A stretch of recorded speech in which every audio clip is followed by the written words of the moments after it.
Star Wars Episode 3 Revenge of the Sith is an action game that was developed by The Collective, published by LucasArts and released on the PS2 and Xbox in May of 2005. Based on the movie of the same name and released alongside the film, the game saw mixed reviews ranging from 4 to 8 out of 10, so I guess its reception was pretty similar to the movie.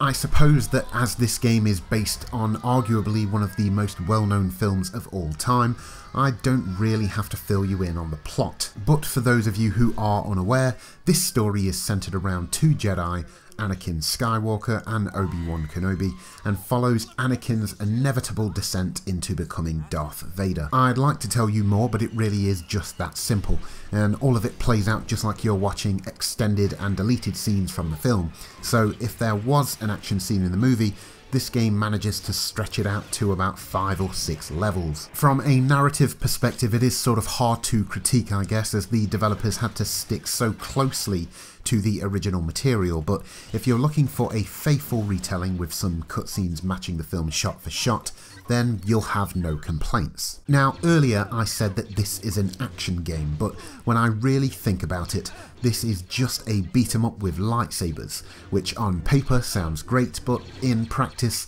not so much. I've said this before with a couple of my other reviews of games based on movies, and I'll say it again with this one. I feel a little bad talking about the negatives of a game that was most likely created under ridiculous time pressures, but the lack of variety in this game cannot be ignored. The repetitiveness is my biggest issue with this title. When you first load it up and jump into a mission, you'll start swinging around your lightsaber and get some good use out of the force powers, and you'll have a good time. You'll finish a mission or two and upgrade your abilities in between these missions, and you'll be pleased to see that the game offers some elements of progression. Then you'll play a few more missions of chopping down the same droids over and over again, and the feeling of boredom will begin to grow deep inside of you. Like most games of this style, you have your light and heavy attacks that you can mix and match for some flashy combos, throw in a bunch of special abilities exclusive to Jedi such as a force push, a lightsaber throw and a force heal, and there you have it. This is not to say that your abilities lack variety, but the game is kind of simplistic and doesn't really require you to mix things up unless you're really looking to mine the game for its XP. I found that 80% of the time my best route to success was to spam a variation of the light and heavy attacks. You will come up against a boss enemy here and there, and the game will force you to take a little more of a cautious approach by blocking some attacks, but overall it is a very button mashy experience. As this game has to follow the plot of the movie, it does also suffer from repetitiveness in its mission design.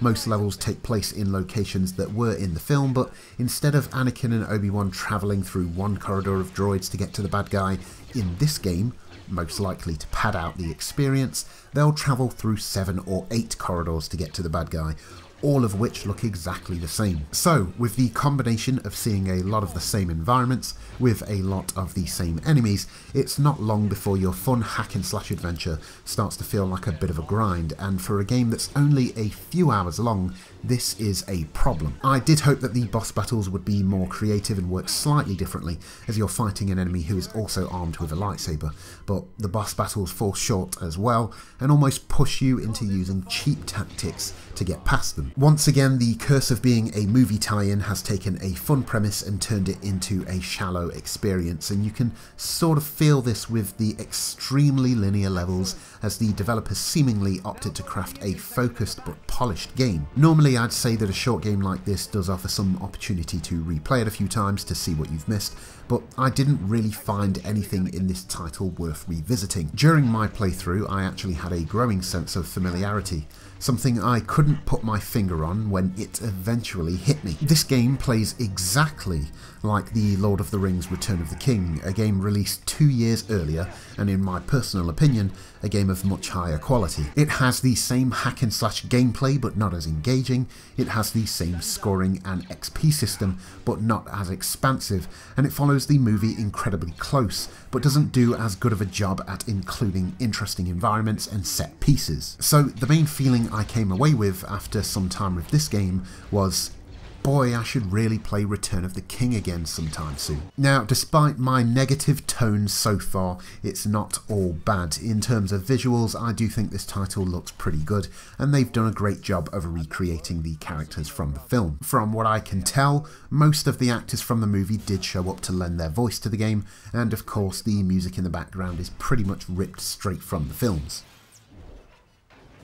So there is an element of authenticity to all of it, especially as scenes from the movies occasionally are used for cutscenes, and although the quick cuts from live action movie to the in-game engine can be a little jarring, it's a nice touch nonetheless. If I had to sum up the game's presentation, I'd say that what is there is good, but there isn't enough of it. The environments look nice, but there just isn't enough variety, and while there are some well-delivered lines from our two heroes, you'll hear them so much throughout the campaign that you'll begin to grow tired. Like I said at the beginning of this video, these types of games were most likely made in unfair circumstances, so it's hard to be too harsh on a movie tie-in. The biggest issue that this game has is its lack of depth, and sadly for this title, the Star Wars franchise is huge. Therefore, not only are there hundreds of games based on this universe, but there are also a good number of Star Wars games that are better than this one. If you're a big fan of this particular film, you might enjoy this more than most. If, like me, you appreciate Star Wars but aren't a super fan,